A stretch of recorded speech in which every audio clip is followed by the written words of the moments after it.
Hakul yakin sudah Pak. Dan saya yakin adanya sampean di sini karena dorongan iman. Kalau tidak ada iman, sampean tidak akan ke masjidnya Allah Subhanahu wa taala. Innama ya'muru masajidallah man amana. Orang yang memakmurkan masjidnya Allah seperti ini Pak, itulah orang-orang yang beriman. Allah yang mengakui Pak, dan setiap orang yang punya iman pasti ke surga kata Nabi sallallahu alaihi wasallam. Kemarin saya sudah menyampaikan ya, Nabi bahkan Pak di depan pintu neraka begini jemaah sekalian. Itu salah satu Pak cara efektif Nabi untuk menyelamatkan sampean, kelihatan dari bekas wudu yang sampean laksanakan Pak. Akan nampak ada cahaya Pak. Jadi nanti muka sampean bercahaya, rambut sampean bercahaya, tangan sampean bercahaya, kaki sampean itu umatku kata Nabi. Langsung dimasukkan ke surga oleh Nabi. Itu adalah bentuk-bentuk syafaat yang Nabi tunjukkan kepada kita nanti pada hari kiamat jemaah sekalian. Termasuk juga pelaku dosa besar. Kalau sudah nyemplung ke neraka, saya punya buku namanya Asy-Syafa', Syafa'atun Nabi. Sudah masuk ke neraka dicari Pak sama Nabi. Dicari sama Nabi Pak. Bayangkan manusia terakhir nanti, terakhir Pak, yang masuk surganya Allah. Artinya kata para ulama, orang ini lam ya'mal amalan qattu. La salah, wala zakah, wala haji, wala siyam, wala. Semuanya maksiat dikatakan, cuma dia yakin Pak. Dia punya Allah yang Maha Pengampun. Dia bertauhid masih Pak. Cuma pelaku dosa besar. Sampai Jibril nutup-nutupi Pak. Dia yang neraka terakhir Pak mengatakan ya Hanan, ya Mannan, ya Rahman. Disebut Pak sifat-sifat Allah yang maha halus itu. Selamatkan kami. Dia masih yakin. Kata Nabi, ya Jibril, dah kau ummati itu umatku ya Jibril, umatku. Tidak kata Jibril, karena sudah nemen Pak.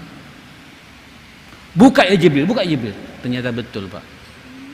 Inilah kata Nabi manusia terakhir yang akan masuk surganya Allah Subhanahu wa taala. Pak, tidak pernah salat, tidak pernah puasa, tidak pernah haji, tidak pernah zakat, peminum, pezina, narkoba segala macam, cuma masih ada Pak iman setitik dalam dadanya jamaah sekalian. Ya Allah. Kemudian diselamatkan sama Nabi, dimandikan di telaga hautnya Pak. Al-Kautsarnya namanya jemaah sekalian. Setelah dimandikan Pak bingung dia naik ke atas. Kok rasanya surga sudah penuh semua jemaah sekalian. Terjadi dialog antara dia dengan Allah Subhanahu wa taala. Mana surgaku ya Allah? Kok semuanya sudah penuh seperti ini gitu. Kata Allah, Nabi Pak katanya ketika menceritakan ini Pak tersenyum Nabi jamaah sekalian. Kata Allah, kau pernah menghayal dunia?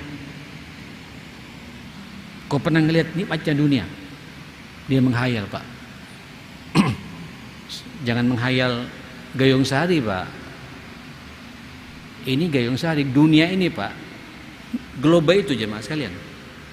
Yang ada 5 benua itu jemaah sekalian atau ada benua Amerika, ada benua Eropa, ada benua Asia, ada benua Afrika, ada benua Australia, itu dunia Pak. Kata orang ini, la tastahzi' nih. Ya Rabb, kau jangan mengejek aku. Bagaimana aku mengejekmu? Kata Allah. Mengejekmu, aku Tuhanmu kata Allah. Bayangkan, dia bayangkan betulan Pak duniaku. Aku berikan engkau surgamu 10 kali lipat besarnya dunia jamaah sekalian. Apalagi sampean. Apalagi kita ini Pak. Kita ini bukan pezina, bukan narkobais, bukan maling, bukan orang yang meninggalkan salat, bukan orang yang meninggalkan puasa, sudah haji, sudah umroh, alhamdulillah, suka bersedekah juga, macam-macam.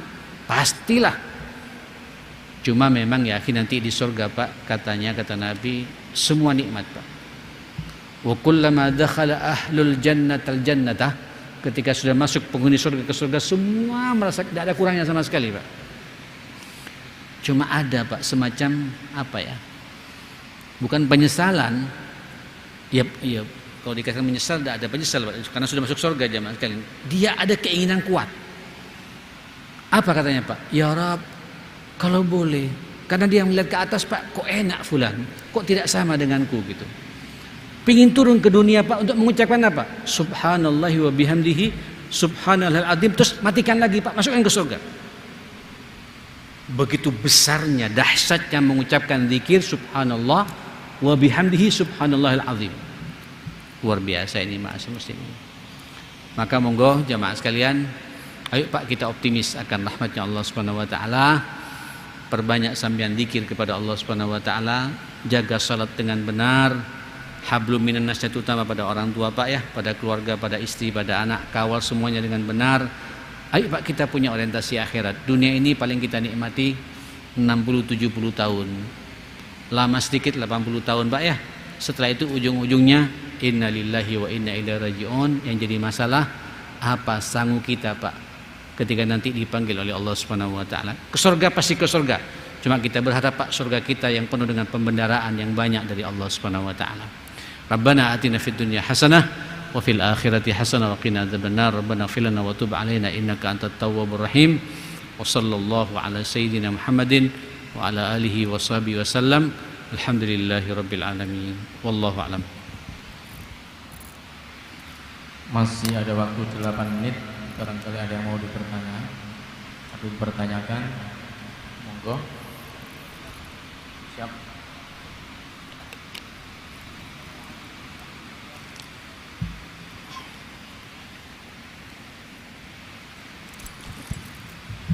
Assalamualaikum warahmatullahi wabarakatuh. Assalam. Terima kasih atas waktunya. Yang pertama pada Ustadz Soleh, saya mau tanya, tadi di antara kalau kita sudah mengerjakan sholat, di antara waktu sholat itu Allah sudah mengampuni dosa-dosa kita. Apa itu termasuk dosa-dosa besar seperti asyirku billah atau zina? Terus yang kedua, kalau kita bisa mensolati mayit, ikut mensolati mayit, itu kita mendapatkan satu dikrot ya. Satu dikrot berat mensolati mayit. Kalau ikut mengantar ke kubur, itu berarti mendapatkan 2 dikrot. Terus kalau cuma ikut mengantar ke kubur, fadilah apa yang didapatkan oleh si mayit? Terima kasih atas waktunya dan terima kasih atas jawabannya. Assalamualaikum warahmatullahi wabarakatuh. Insyaallah.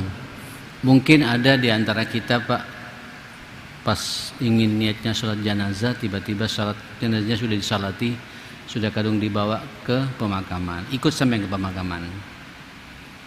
Insyaallah kalau sampai ikut memakamkan, ikut mengubur dia, sampai ikut mendoakan dia di atas pusarannya itu, di atas kuburannya, sampai mendapatkan 1 qirat ya.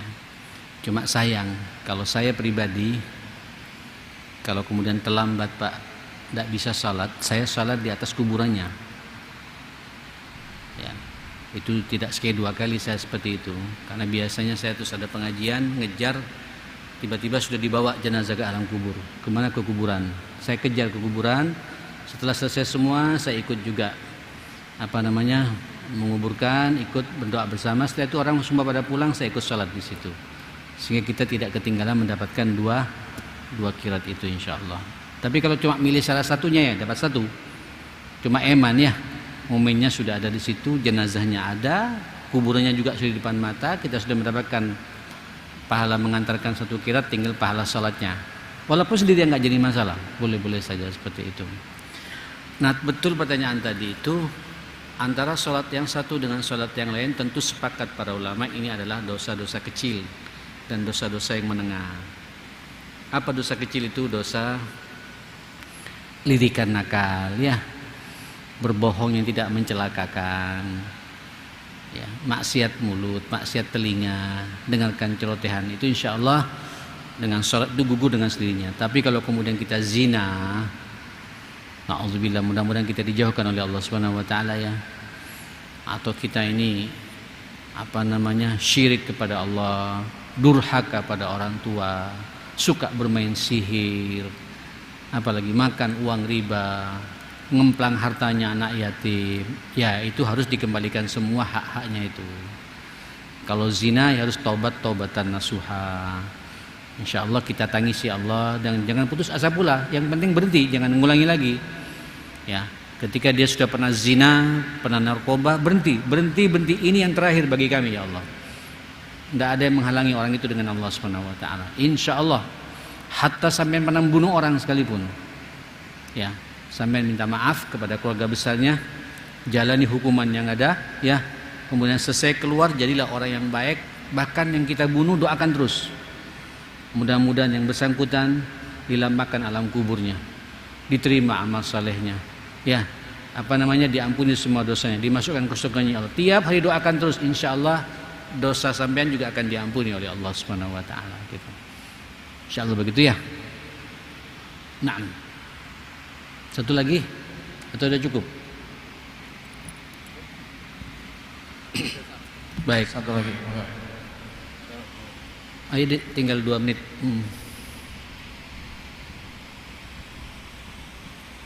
Assalamualaikum warahmatullahi wabarakatuh.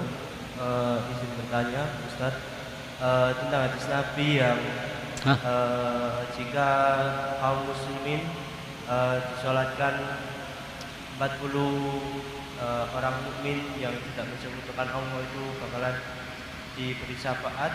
Apakah kita boleh memwasiatkannya sebagai wasiat? Iya, boleh-boleh saja. Cuma apakah nanti orang kemudian akan meresponnya atau tidak, wallahu a'lam. Tapi biasanya orang akan menyalati dia lebih dari 40 karena kebiasaan baiknya di masa hidupnya. Rata-rata seperti itu. Dan itu tidak bisa direkayasa. Ya. Hanya sampean minum, zina, terus sebelum mati sampai ngasih uang sama orang, tolong salat ya aku ya, sampai 40 orang gitu. Iya kalau mau, kalau enggak. Tapi kalau orang baik tidak perlu begitu-begituan. Dengan tetangga baik, dengan masyarakatnya baik, di kantor baik, teman sesama pengajian baik. Saat kita meninggal dunia, orang semua bakal datang atas izin Allah. Kenapa? Menyaksikan akhir kehidupannya akan kebaikannya. Itu bukti bahwa yang bersangkutan mendapatkan syafaat dari Allah Subhanahu wa taala. Mudah-mudahan kita termasuk orang-orang yang seperti itu insyaallah ya. Baik, subhanakallahumma bihamdika asyhadu an la ilaha illa anta astaghfiruka wa atubu ilaik. Saya mohon maaf semuanya. Assalamualaikum warahmatullahi wabarakatuh.